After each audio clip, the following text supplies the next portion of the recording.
কতটা আশাবাদী? প্রথমেই আমি রায়গঞ্জ বিধানসভার সমস্ত সুনাগরিকদের আমার সম্পূর্ণ নমস্কার এবং রায়গঞ্জবাসীর কাছে আমার আপিল, গত লোকসভা নির্বাচনে যেভাবে আমাকে দুহাত ভরে আশীর্বাদ করেছে, ঠিক সেই আশীর্বাদ আমাদের দলীয় প্রার্থী বিজেপি প্রার্থী মানস কুমার ঘোষকে করবে এবং রায়গঞ্জবাসীর এই আশীর্বাদের জন্য আমি তাদের কাছে চিরকৃতজ্ঞ, চিরদিনই। আগামী দিনে লক্ষ্য একটাই থাকবে, আমি এবং মানসবাবু মিলে আমরা রায়গঞ্জ সহ এই লোকসভা কেন্দ্রের সার্বিক উন্নয়ন এবং আজকে আমরা জেতার পরে রায়গঞ্জে যে শান্তির একটা বাতাবরণ তৈরি হয়েছে, গোটা জেলায় যে একটা শান্তির বাতাবরণ তৈরি হয়েছে, আগামী দিনেও মানসবাবু জেতার পরে রায়গঞ্জের মানুষের যেটা সবচেয়ে বড় দাবি শান্তি, সেই শান্তি বজায় থাকবে।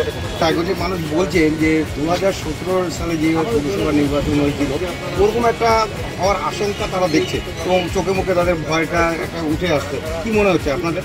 আমি অবশ্যই চেষ্টা করব সম্পূর্ণ কেন্দ্র বাহিনী দিয়ে এবং তার সাথে প্রতিটা বুথ থেকে শুরু করে যাতে যে সমস্ত এরিয়াগুলো যেখানে হয়তো ভোটার আটকানো বা অনেক কিছুর প্ল্যানিং চলছে আমরা জেনে যাব। কারণ অ্যাকচুয়ালি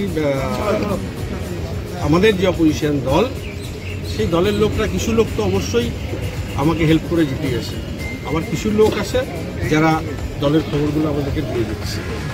তারপরে আরও কিছু কথা আছে যেগুলো আস্তে আস্তে ভোটের প্রচারের মাধ্যমে বলবো, আমরা সবটাই জেনে যাব। তবে সেই ভুল যদি করে তাহলে খুব তাড়াতাড়ি আবার রায়গঞ্জ পৌরসভা নির্বাচন হবে, 26 সালে বিধানসভা নির্বাচন হবে, রায়গঞ্জের মানুষ যোগ্য জবাব দিয়ে দেবে, এটা আমার বিশ্বাস।